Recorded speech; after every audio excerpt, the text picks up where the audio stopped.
2026年7月26日，常年期第17主日，福音，他賣掉他所有的一切，買了那塊地。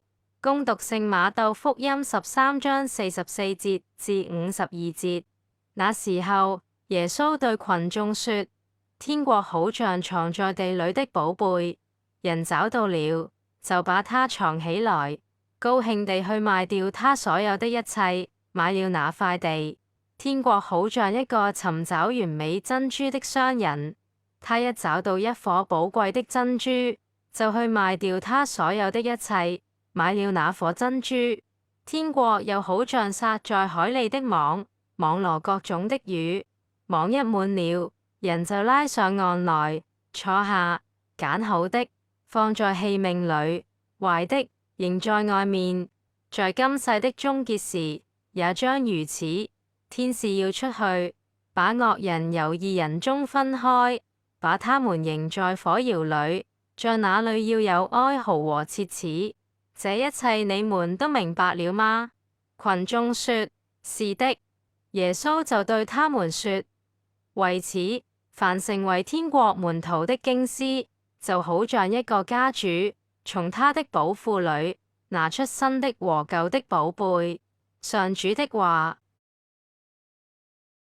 這段福音告訴我們，當你真正認識天主的國，天國是最寶貴的。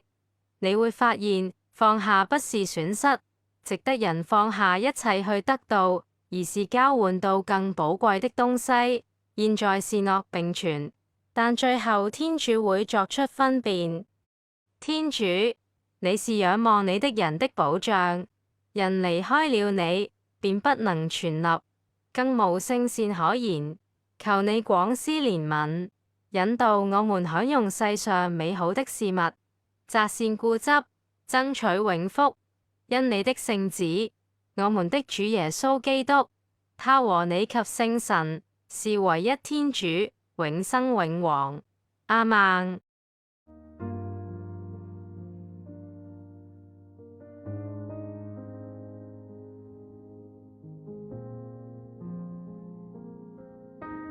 天國好像藏在地裡的寶貝，人找到了就把它藏起來，高興地去賣掉他所有的一切，買了那塊地。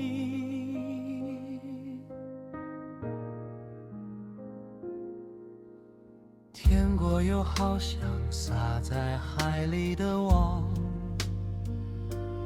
網羅各種的魚，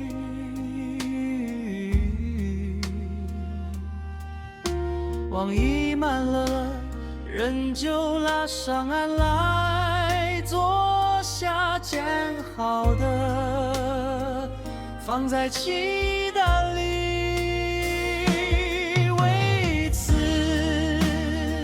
凡成為天國門徒的經師，就好像一個家主，從他的寶庫裡拿出新的和舊的